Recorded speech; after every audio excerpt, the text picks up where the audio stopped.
Hello guys, this is Sandhya and welcome back to my YouTube channel. Today I will discuss you AMRS जो 10 days strategy how I managed to AMRS का जो last 10 days हैं वो हम कैसे manage कर सकते हैं अपने अपने स्कोर को इन्हेंस करने के लिए हम कितने क्या स्ट्रेटजी फॉलो कर सकते हैं, किस हिसाब से हम अपना मैनेज कर सकते हैं, क्या तरीका हम अपनाएं कि हमारा जो स्कोर है वो बढ़ जाए और इस तरीके से हम अपना ये 10 दिन किस तरीके से यूटिलाइज़ कर सकते हैं उसके बारे में आज बात करेंगे। वैसे मैं बता दूं अपने बारे में, मैंने ईएमआरएस की टीजीटी और पीजीटी दोनों का फॉर्म फिलअप कर रखा है। इस बार तो ये देखिए कि दोनों एग्ज़ाम सेम ही डेट पे है। अब पीजीटी का सबसे पहले है 9 बजे से है और टीजीटी का 2:30 बजे से है।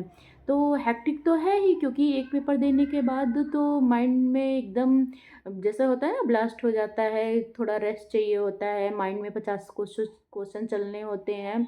बट क्या कर सकते हैं, दोनों एग्ज़ाम जब सेम ही डेट पे है तो। वैसे मैं बता दूं कि मेरा सीटेट का भी एग्ज़ाम जब ऑनलाइन हुआ था, जिसमें 2020 में भी, हाँ 2020 में ही ऑनलाइन सीटेट जब हुआ था तो भी मैंने दोनों पेपर डाला हुआ था और दोनों मेरा साथ में क्वालिफाई हुआ था। और क्या हुआ था कि फ़र्स्ट टाइम ऑनलाइन हुआ था, कुछ पता नहीं था, कुछ समझ नहीं था। बट अनफॉर्चुनेटली मैंने अपने पेशेंस को बनाए रखा और शांति से अपना एग्ज़ाम दिया। दोनों पेपर दिया, दोनों पेपर एक बार में ही क्वालिफाई हो गया। साथ ही साथ मैं बता दूं कि उसके पहले मैंने फॉर्म फिलअप किया था, ऐसा नहीं था कि मेरा पहली बार में ही निकल गया था। बट जब भी मैंने फॉर्म फिलअप किया तो मैं सच बताऊं तो मैंने कभी प्रिपरेशन करी ही नहीं थी। इस वजह से मेरा पेपर नहीं निकल पाया था। लास्ट 2020 में जब मैंने प्रिपरेशन थोड़ी सी की, वो भी 1 महीने के अंदर ही, तो मेरा सीटेट का दोनों पेपर क्वालिफाई हो गया था। और चलिए वो तो बात की बात है, वो सीटेट का मैं एक सेपरेट वीडियो बनाऊंगी कैसे मैंने एक महीने में किस तरीके से अपना सीटेट क्वालिफाई किया। अभी मैं टीजीटी और पीजीटी एएमआरएस की बात कर रही हूँ। फर्स्ट ऑफ ऑल हमारा जो स्कोर, जो क्वालिफाइंग सब्जेक्ट है वो हिंदी इंग्लिश है। तो उसको पीजीटी में खाली 8 मार्क्स लाने हैं हमको, 20 से, और टीजीटी में हमें 10 मार्क्स लाने हैं। हाँ, 10 मार्क्स लाने हैं। तो उसको, वो क्वालिफाइंग है, उसको हमने जहाँ तक पढ़ा है, जितना पढ़ा है, बहुत ज़्यादा हम उसको रिवाइज करने की हमको कोई ज़रूरत नहीं है, इतना तो हम कर ही लेंगे। आई होप मान के चलते हैं हम कि हमने अपना दोनों सब्जेक्ट पढ़ा हुआ है। और बेसिक माने माने तो बहुत ज़्यादा इसमें डीप में घुसने की ज़रूरत नहीं है, क्योंकि ये स्कोरिंग, ये बस क्वालिफाइंग है, इसमें स्कोर नहीं जुड़ेगा।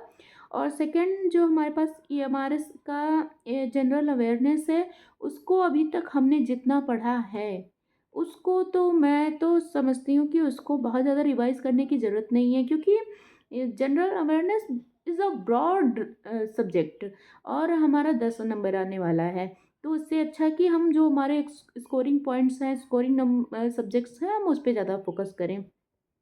रीजनिंग हमने पढ़ ली होगी, उसको हम एक एक टॉपिक का एक एक दो दो क्वेश्चन डेली में, हर टॉपिक से एक एक क्वेश्चन अगर सॉल्व करते हैं तब भी हमारा रिवाइज हो जाएगा, इतना बड़ा कोई वो नहीं है। रीजनिंग आती है, अच्छे ठीक ठाक लेवल की आती है, ऐसा भी नहीं है कि एकदम हलवा आती है, अच्छा खासा आती है।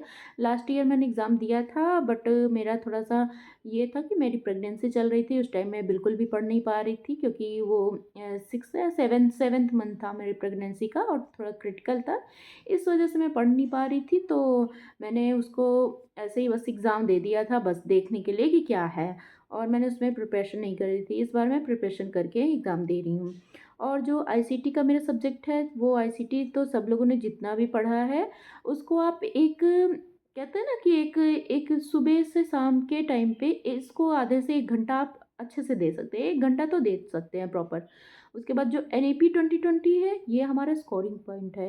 ये टू द पॉइंट आएंगे, ऐसा नहीं है कि इसमें कुछ घुमा दें, बस क्वेश्चन के लेवल जो हैं सेम रह सकते हैं मे बी, और क्वेश्चन का बस तरीका पूछने का थोड़ा डिफरेंट हो सकता है, थोड़े आगे पीछे इस तरीके से क्वेश्चन हो सकते हैं। तो ये हम देखेंगे। हम अपना NEP 2020 बहुत ज़्यादा लंबा नहीं है, इसको हम 2 से 3 घंटे में कवर कर सकते हैं, अगर आप पढ़ना चाहें तो।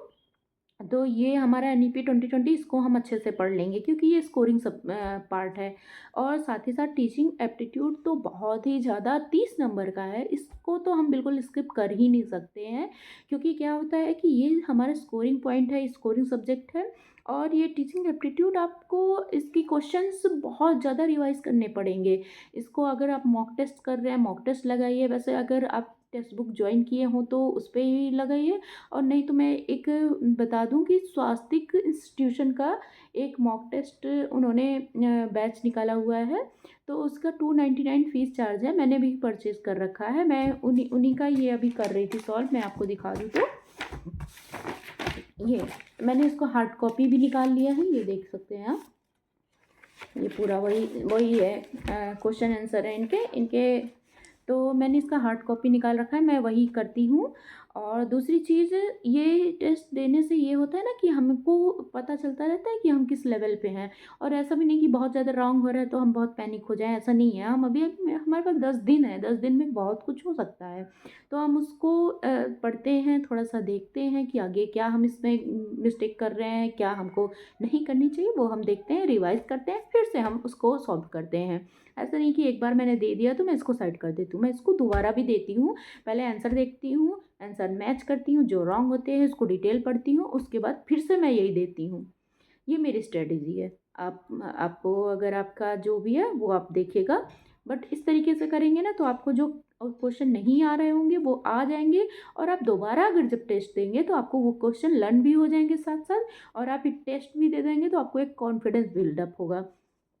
ऐसा अभी कोई एग्ज़ाम हॉल में तो हम बैठ नहीं गए हैं कि एक बार देने के बाद दोबारा हम दे नहीं सकते हैं। तो ये मैं थोड़ा सा फॉलो करती हूँ, अगर आप करना चाहें तो आप भी कर सकते हैं। और थर्ड क्या है कि एक्टिविटी बेस्ड पेडागॉजी क्वेश्चन, ये भी बहुत ही ज़्यादा इम्पॉर्टेंट है। केस स्टडी भी बहुत ज़्यादा इम्पॉर्टेंट है, ये दोनों 20 नंबर के हैं। तो ये हमारा जो NEP हो गया, ये हम अच्छे से पढ़ेंगे। टीचिंग एप्टीट्यूड हो गया, ये हम अच्छे से पढ़ चुके होंगे, इसको रिवाइज करेंगे, इसका क्वेश्चन आंसर हम बहुत अच्छे से सॉल्व करेंगे। एक्टिविटी बेस्ड कोर्स पेडागोजी जो है उसको भी हम बहुत अच्छे से करेंगे। वो ऐसा होता है ना, जैसा आपका हिंदी इंग्लिश सब्जेक्ट है, उस हिसाब से क्या कहते हैं, उस हिसाब से क्वेश्चन होते हैं कि जैसे दे दिया कि टीचर की, जैसे इंग्लिश टीचर की मैम है, उन्होंने उन जैसे मैं एक फॉर एग्जांपल बता रही हूँ कि जैसे मैं इंग्लिश सब्जेक्ट से फिलअप की हूँ, तो क्वेश्चन ऐसे आ सकता है कि एक मैम है जो इंग्लिश सब्जेक्ट पढ़ाती हैं, और उन्होंने किसी बच्चे को वोकैब दिया, वो उसने लर्न नहीं किया, तो या उस बच्चे ने वोकैब लर्न प्रोनाउंस ठीक से नहीं किया, या हो गया कि वोकैब की स्पेलिंग उसने बताई, गलत बताई। तो मैम उस पर कैसा इफ़ेक्ट करें, कैसे किस तरीके से उसको बिहेव बिहेव मतलब किस तरीके से मैम इजी वे में, और बच्चे को ये भी बुरा ना लगे कि हमको नहीं आता है, इस तरीके से मैम उसको एक अच्छे से प्रोनाउंसिएट करना सिखाएं, और उसको वोकैब में स्पेलिंग उसकी जो मिस्टेक हो रही है उसको लर्न करना सिखाएं। इस टाइप के क्वेश्चन मैम किस टाइप से करेंगी, मतलब क्या वो बच्चे को डांट देंगी, या उसको इंसल्ट कर देंगी कि नहीं तुमको कुछ नहीं आता है, तुम प्रोनाउंस नहीं कर सकती हो, या उसे प्यार से समझाएं कि बच्चा इस तरीके से इसको प्रोनाउंस करते हैं, उसको बार बार उसके मुंह से निकलवाएं वो वर्ड, तो बच्चा धीरे धीरे एक्टिविटी करके सीखता है। तो ऐसे इस टाइप के क्वेश्चन आते हैं। केस स्टडी भी आप अच्छे से पढ़िएगा। रही बात लैंग्वेज की, जिनकी इंग्लिश और हिंदी लैंग्वेज है, अदर का तो मैं बता नहीं पाऊँगी, इंग्लिश और हिंदी का मैं खुद कर रही हूँ तो मैं उसका बताऊँगी। जैसे इंग्लिश लैंग्वेज है और हिंदी लैंग्वेज, इंग्लिश का डेफिनेटली एक ना एक वोकैब पूछेंगे, 2-3 ग्रामर पूछेंगे, कुछ एक वो दे देंगे, क्या बोलते हैं उसको, अनसीन पैसेज दे देंगे, उसमें से ही क्वेश्चन पुटअप करेंगे। सेम टू सेम हिंदी का भी प्रोसेस है, इसमें ग्रामर दोनों में पढ़नी पड़ेगी, भयंकर पढ़नी पड़ती है। बट होता क्या है कि हमको इतना ज़्यादा मास्टर इसमें नहीं करना है, हमको खाली क्वालिफाई करना है, तो हम उसी हिसाब से अपना करेंगे। इसको हम थोड़ा सा साइड में करेंगे क्योंकि हमने पढ़ रखा है। ये हम और जनरल अवेयरनेस है, इसको अगर आपके पास टाइम है तो आप पर डे 1 से 2 घंटे इसको निकालिए, एक आध घंटे निकालेंगे इनफ होगा। एक आध घंटे निकाल के इसको एक गो थ्रू कर लीजिए कि क्या क्या है, कैसे है, किस तरीके से है। अगर आप ये जनरल अवेयरनेस पे बहुत ज़्यादा जाएंगे तो फिर आपका टाइम टेकिंग बहुत ज़्यादा होगा और आप फिर बाकी सब्जेक्ट को स्किप कर सकते हैं। और माइंड जानते हैं क्या होता है, जब क्वेश्चन नहीं आते हैं ना, माइंड ऐसे हिल जाता है। फिर उस टाइम पे जो आता भी रहता है वो भी हम पैनिक हो जाते हैं। उस हिसाब से हमारा माइंड शांत नहीं होता है, तो जो क्वेश्चन आते भी रहते हैं वो भी रॉन्ग हो जाते हैं। और ये नेगेटिव मार्किंग है, तो हमें क्वेश्चन बहुत ही अच्छे से, बहुत ही शांति तरीके से करना है। और तीसरी रही बात रीजनिंग की, तो इसकी आप प्रैक्टिस अगर नहीं कर रहे हैं तो डेली करिए, क्योंकि रीजनिंग भी स्कोरिंग पॉइंट है। आपको 15 में से 10 या 12 क्वेश्चन तो आने ही चाहिए डेफिनेटली। इसमें स्कोरिंग पॉइंट है, ये आप अच्छे से करके अच्छे से आप क्वेश्चन को सॉल्व करके मार्क्स को इसको गेन कर सकते हैं। आईसीटी का जहाँ तक बात है, आईसीटी के मैं बता तो दूँ, लेकिन अभी बहुत वो हो गया है। एक एसएससी कलाम करके ऐप है, उसमें सर फ्री ऑफ कॉस्ट पढ़ाते हैं, बट उनका ना 60+ करके वो होगा, लेक्चर होगा, तो इतना तो पॉसिबल होगा नहीं। बट अगर आपको देखना है, अगर आप चाहते हैं कि मुझे आईसीटी पढ़नी है कहीं से, मतलब कोई टॉपिक फंस रहा है उसमें से देख सकते हैं, तो डेफिनेटली आप वहाँ जाके वॉच आउट कर सकते हैं। मेरा कोई पेड प्रमोशन नहीं है, बट मैं उस पर पढ़ती हूँ, इस वजह से मैं आपको सजेस्ट कर रही हूँ। स्वास्थ्य का भी मेरा कोई पेड प्रमोशन नहीं है, ऐसा मैं बता दे रही हूँ पहले ही क्लियर। बट मैंने उनका क्या कहते हैं, सिर्फ टेस्ट सीरीज़ मैंने उनकी ली है, तो उसी को ही मैं वैसे सच बता दूँ तो मैंने 5-6 टेस्ट किया है, दिया है। उससे ज़्यादा मैं अभी कर भी नहीं पाई हूँ, ये छठा मेरे पास है। आज मैंने इसको अभी कंप्लीट नहीं किया है, कर लूँगी।